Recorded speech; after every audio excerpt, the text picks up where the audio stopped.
You've woken up to that terrifying sensation, an arm or leg completely dead, useless, like a heavy meat noodle. Your first panicked thought, oh God, I've cut off the blood flow, am I going to lose it? Then come the excruciating pins and needles. Well, prepare to have your mind blown. You've been lied to. Here is the truth about why your limbs fall asleep. It has absolutely nothing to do with circulation. Your body isn't cutting off your blood, it's got a far more intricate and easily fixable problem with its internal wiring. Forget frantic slapping, the real issue is much closer to your brain than you think. Okay, let's kick things off with something super annoying that happens to almost everyone, the dreaded hiccup. You know the drill, you're trying to have a serious conversation, maybe even nail a job interview, and suddenly your body decides it's time for its own rhythmic, involuntary soundtrack. Your diaphragm, a muscle usually responsible for, helping you breathe, starts acting like it's having a full-blown seizure party. You've probably tried every old wives' tale in the book, holding your breath until you turn blue, attempting to drink water upside down like a circus act, or even begging a friend to jump out and scare you half to death. And usually nothing. Those stubborn hiccups just keep coming. But what if I told you your body actually has a secret force quit button for this exact problem? The real troublemaker behind your hiccups is a long, winding nerve called the vagus nerve. Think of it as a telephone line that connects your brain to many of your internal organs. When the vagus nerve has a bit of a temper tantrum, it starts spam calling your diaphragm, telling it to contract over and over again. That's why you get those irritating hic sounds. So, how do you block this annoying call? It's all about something called the Valsalva maneuver, and trust me, it's like performing a Ctrl+Alt+Delete on your diaphragm. Here's what you do. 1. Take a big, deep breath. 2. Pinch your nose shut with one hand. 3. Close your mouth tightly. 4. Now, try to exhale with all your might, but without letting any air out. Just push, like you're trying to inflate a super stubborn balloon, or perhaps push a very heavy object out of your chest. 5. Hold that intense pressure in your chest for about 10 to 15 seconds. What you're doing here is creating a huge amount of pressure in your chest. This pressure sends a brand new, extremely urgent message to your brain. Your brain, suddenly realizing it's got a more pressing emergency to deal with, completely forgets about those pesky hiccup signals from the vagus nerve. It just gets overridden. This move is so incredibly powerful that doctors sometimes use it to help slow down fast-beating hearts, and even powerlifters use a version of it to protect their spines when lifting heavy weights. When you finally release that pressure after 10-15 seconds, you'll find the hiccups have magically vanished. You've essentially just manually rebooted a key part of your nervous system. No more embarrassing noises. Speaking of things that hit you out of nowhere and totally mess with your day, let's talk about the dreaded brain freeze. You know the feeling. You're halfway through a delicious, icy milkshake, or maybe chugging a super cold soda on a scorching day, and suddenly, bam, it feels like someone just stabbed your forehead with an icicle. That sharp, intense pain that makes you immediately regret every cold beverage choice you've ever made. Doctors actually have a fancy name for it, sphenopalatine ganglia neuralgia, but we all just call it brain freeze. Here's the cool pun intended truth, your actual brain isn't freezing at all. The real drama queen in this scenario is the roof of your mouth, also known as your palate. When that super cold blast hits your palate, the blood vessels there totally panic. They send out this frantic alarm signal, which then races to a specific bundle of nerves hidden right behind your nose. This little nerve hub is called the sphenopalatine ganglion, or SPG for short. And what does the SPG do? It completely overreacts, sending a massive pain signal straight up to your brain. Your brain, getting all this confusing information, isn't quite sure where the pain is really coming from. So it just decides, yep, the forehead's the problem, and sends that sharp, stabbing sensation right there. So, how do you hit the off switch on this icy attack? It's ridiculously simple. The very moment that brain freeze hits, take your tongue and press it firmly and flat against the entire roof of your mouth. Hold it there. Really press it hard. Think of your warm tongue as a tiny, personal space heater for your palate. That warmth helps the panicked blood vessels calm down almost instantly. The overreactive SPG stops its little meltdown, and just like that, the pain vanishes. You've literally just performed a medical procedure with your tongue.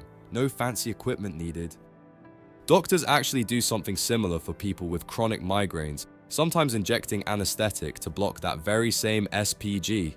But you just used your tongue like a budget neurologist. Pretty cool, right? Alright, from chilling out your brain to chilling out other parts of your body. Let's move on to number 7, a real game changer for anyone who dreads dental visits. Have you ever found yourself in that all too familiar scenario at the dentist's office? That moment when the cold, metallic hook starts slowly, almost menacingly, creeping towards the very back of your throat. Before you know it, your body decides to put on a rather dramatic show, initiating that uncontrollable gagging reflex. It's an instinctive, often embarrassing, performance that most of us wish we could just mute. But here's a mind-blowing secret: your hand has been hiding a personal mute button for this gag reflex all along, and it's surprisingly simple to activate. First, make a tight fist with your left hand. Now, pay close attention to the exact spot where your middle finger touches your palm, that little indent or pressure point. That's what we're calling your body's panic button for gagging. Next, use the thumb of your other hand, your right thumb, to press firmly into that specific point on your fisted left hand. Apply a good but consistent pressure, and you'll often find that your throat instantly calms down and that dramatic gagging sensation subsides. So, how does this seemingly magical trick actually work? The leading theory suggests it all comes down to distraction within your brain. When you apply pressure to that specific point on your hand, your brain receives a new, compelling sensory input. It becomes completely preoccupied, wondering what's happening there and why am I feeling this pressure? This mental diversion is powerful enough to make your brain temporarily forget about the sensations coming from your mouth.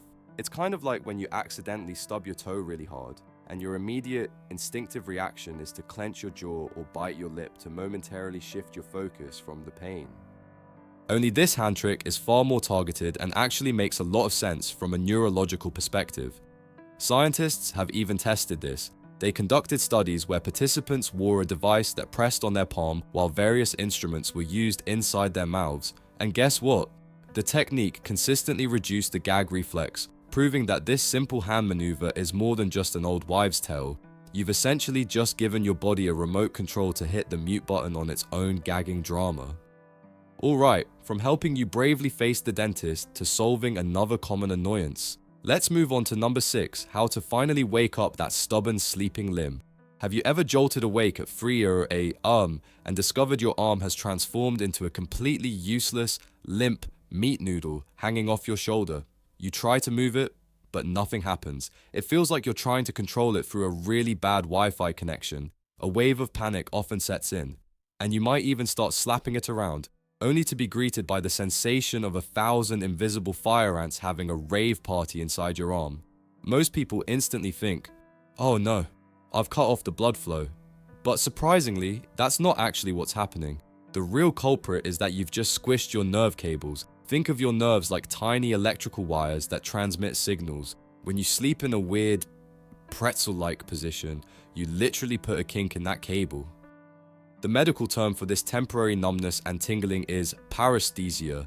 But here's the kicker: the problem usually isn't even in your arm itself, it's often in your neck. Your arm nerves run a long route, passing right through your neck. So, when you sleep awkwardly, you're squishing those vital connections right at their source. So, next time you wake up to a dead arm or leg, instead of frantically beating it back to life, try this simple trick: gently rock your head side to side. You're essentially unkinking the cable at the router, rather than just jiggling the computer itself. That pins and needles feeling you get when your limb wakes up isn't pain, it's your nerves rebooting. Your brain is suddenly receiving a flood of scrambled signals, much like an old TV trying to find a channel, and it interprets this chaotic input as that familiar prickly sensation. This entire experience, though annoying, is actually your body's genius alarm system screaming at you to move and change position before you accidentally cause any permanent damage.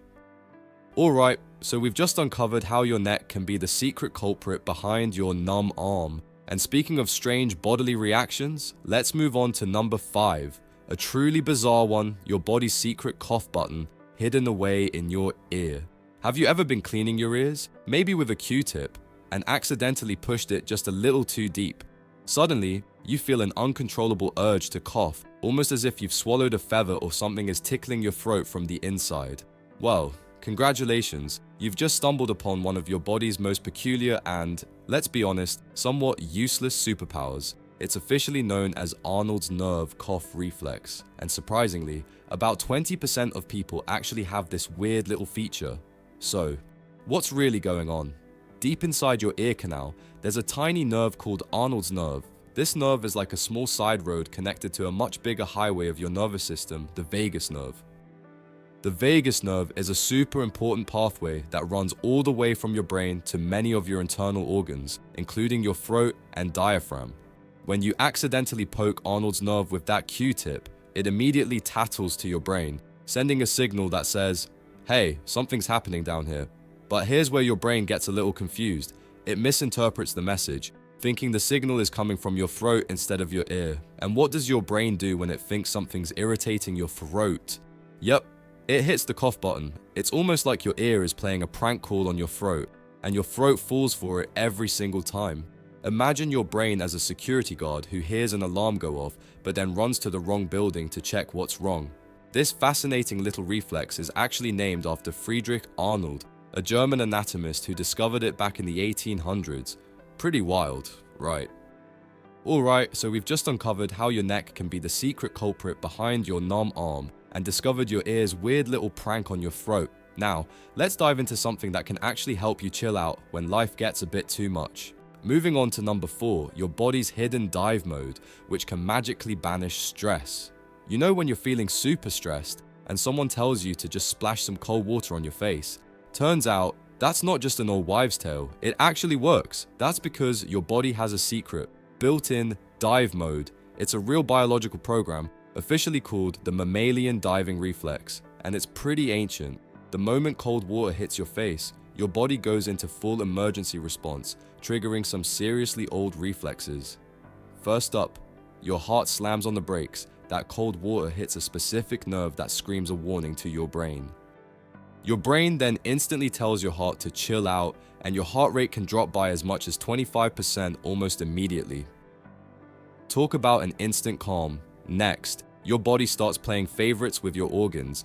This process is called peripheral vasoconstriction. Essentially, your circulatory system temporarily cuts off blood flow to your arms and legs. Why? Because it's redirecting all that precious oxygen and blood directly to your heart and brain, the VIP organs. So, your limbs literally become the middle child of your circulatory system for a bit. But wait, there's more. This reflex also has a deep sea trick up its sleeve. When you dive really deep, the immense pressure should, in theory, crush your lungs. But it doesn't. Your body cleverly floods the blood vessels in your lungs with plasma. Since liquid can't be compressed, this fluid acts like nature's very own bubble wrap, protecting your delicate lungs. It's like your lungs are wearing an internal water balloon suit. This reflex is actually strongest in babies, which explains those fascinating videos of infants swimming comfortably underwater without a care in the world. Pretty incredible how your body can switch to superhero diver mode, right? Okay, so your body can basically turn into a stress-busting superhero diver. But what about when your brain feels like it's forgotten how to be a brain? You know that super frustrating moment when you've been sitting at your desk, racking your brain, desperately trying to remember where you left your keys, you search every corner of your mind, but nothing. Then, you get up, start pacing, maybe head towards the kitchen, and suddenly, boom, the answer just hits you out of nowhere. Well, that's your feet acting as a secret Ctrl+Alt+Delete button for your memory. Your brain isn't really built for sitting still when it needs to retrieve information. It's actually wired to work better when your feet are in motion. Think about it. Even the ancient Greek philosopher Aristotle knew this. His famous school was called the Peripatetic school, which literally means walking about. His students and he would pace around, having their deep philosophical debates while on the move. When you're sitting still, trying to force a memory to surface, your brain can sometimes get stuck in a frustrating loop, like a computer program crashing. But the moment you stand up and start moving, you kickstart your circulation, pumping more fresh blood and oxygen directly to your brain. It's like your brain was running on 2% battery, and you just plugged in the charger, giving it an instant power boost. Plus, walking gives your conscious mind something else simple to focus on, like You know, not tripping over the rug or the dog. This distraction frees up your subconscious brain, allowing it to sneak around, search through its archives, and effortlessly retrieve that elusive memory you were looking for. It makes total sense when you think about it from an evolutionary perspective. Our ancestors spent thousands of years thinking on their feet. Literally, their brains simply weren't designed to solve complex problems while glued to an office chair. That's why so many creative geniuses were obsessive walkers. Steve Jobs was famous for his walking meetings, finding that movement stimulated better ideas. Even Charles Darwin had a dedicated gravel path in his backyard just for thinking walks. The harder the problem he was tackling, the more laps he'd take. Makes you wonder how many laps it took to conceive the theory of evolution. So next time you're drawing a blank on where you put your keys, or trying to brainstorm a tough solution, don't just sit there. Get up, pace around, and let your legs do some of the thinking. You're basically activating your body's own prehistoric Google search function, and it's surprisingly effective. Okay, so we've covered how your legs can basically be your brain's personal Google search. But what about when your body just refuses to chill out? Literally, you know those brutal summer nights you're lying in bed, sweating like you're being interrogated, staring down the heat, wishing for an AC that just isn't there. Well, good news, your body has a secret, built-in cooling system that nobody really talks about. Turns out, your wrists and ankles are actually your body's emergency vents. Seriously, these specific spots are packed with special blood vessels called arteriovenous anastomoses. Now, that's a mouthful, but think of them like special bypass roads for your blood. They're designed to let your blood skip the scenic route through tiny capillaries and instead take a direct shortcut. So, here's the trick when you're feeling overheated. Just run some cold water over your wrists. What happens is pretty amazing. These bypass vessels instantly open wide, allowing your hot blood to rush through them like cars escaping a traffic jam. The cold water directly cools this blood as it flows, and that now cooled blood quickly travels back to your core, helping to lower your overall body temperature. It's almost like you're installing a mini radiator right on your arm. While your wrists are the easiest to reach when you're desperate for a cool down, your body has other similar cooling spots too, like behind your knees, your temples, and your neck. But the wrists are truly your go-to hack. This isn't just some old wives' tale either. Athletes use this trick all the time, dunking their hands into ice buckets between games to quickly bring down their core temperature. So, next time you're feeling the heat, remember you've actually been carrying around portable AC units on your body this whole time, and you never even knew it. How cool is that? Okay, so we've talked about amazing hacks from rebooting your nervous system for hiccups to turning your body into an air conditioner. But what about when your head is just throbbing? You know that feeling, right? That dull ache building right behind your eyes, making it feel like someone's tightening a vice on your skull. Before you even think about reaching for those painkillers, guess what? Your eyebrows are actually hiding a secret pressure point, a natural off switch for your headache.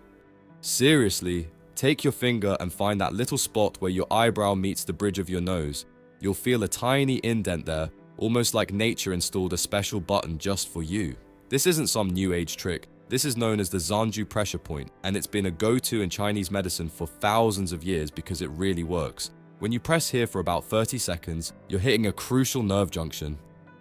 The supraorbital nerve, which is often the very nerve causing your headache in the first place, runs right through this exact spot. So, by applying firm pressure with your thumbs, pressing slightly upward into that indent, you're essentially hitting the reset button on that nerve, telling it to calm down. You might notice a dull ache at first, and that sensation could even radiate across your forehead. Don't worry, that's just the nerve responding to the pressure. It's a good sign. Hold it steady for a full 30 seconds. Then, when you release, you'll usually feel this incredible wave of relief. The tension literally melts away as that nerve calms down, giving you a quick, drug-free way to find some comfort. Who knew your eyebrows held such power? Pretty wild.